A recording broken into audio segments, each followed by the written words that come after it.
ඊට අමතරව තවත් සමාජයේ වැඩිපුර කතාබහට ලක් වෙන දෙයක් තමයි විදේශිකයින් සංචාරක ශාස්ත්‍රයේ ව්‍යාපාරවල නිරත වෙනවා කියන කාරණේ.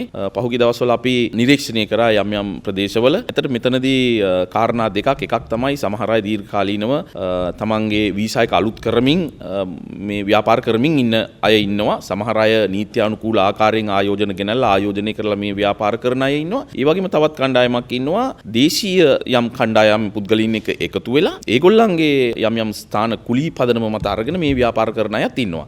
ඉතින් මෙතනදී මේක ඉතාමත්ම ක්‍රමානුකූලව අපි කළමනාකරණය කරන්න අවශ්‍යයි. විශේෂයෙන්ම වීසා නිකුත් කිරීමේදී තමයි මේ අය අපිට ඇත්තටම හුඟක් වෙලාවට මුණ ගැහෙන. ඉතින් පහුගිය දවස්වල අපි යම් කණ්ඩායම් ඇත්තටම නීති ක්‍රියාත්මක කරලා සමහර අය රටින් පිටුවහල් කරන්නත් ක්‍රියාත්මක වුණා. කෙසේ වෙතත් තව යම් කොටස් මෙවැනි ව්‍යාපාරවල නිරත වෙන අය ඉන්නවා. ඉතින් ක්‍රමානුකූලව අපි මේ ගැටලුව විසඳමින් ඉදිරියට යමින් තියෙනවා. විශේෂයෙන්ම මෙතන තියෙන ගැටලුකාරී තත්වයක් තමයි අර අපේ දේශීය පුරවැසියන්ගේ නිවාස එහෙම නැත්නම් ඒගොල්ලන්ට අයිති දේපල කුලී පදනම මත අරගෙන මේ ව්‍යාපාර කරන එක. ඉතින් ඒ අයට අපි නීතිය ක්‍රියාත්මක කරන්න ගියපුවාම හුඟක් වෙලාවට ඉදිරිපත් වෙන්නේ අර දේශීය කණ්ඩායම. ඉතින් මම හිතන්නේ මෙන්න මෙතන අපිට වගකීමක් තියෙනවා පුරවැසියෝ විදිහටත් අපේ රටේ නීත්‍යානුකූලව මේ ව්‍යාපාර කරන්නත් ඒවා ක්‍රියාත්මක කරන්නත් අපිට සහාය වීම.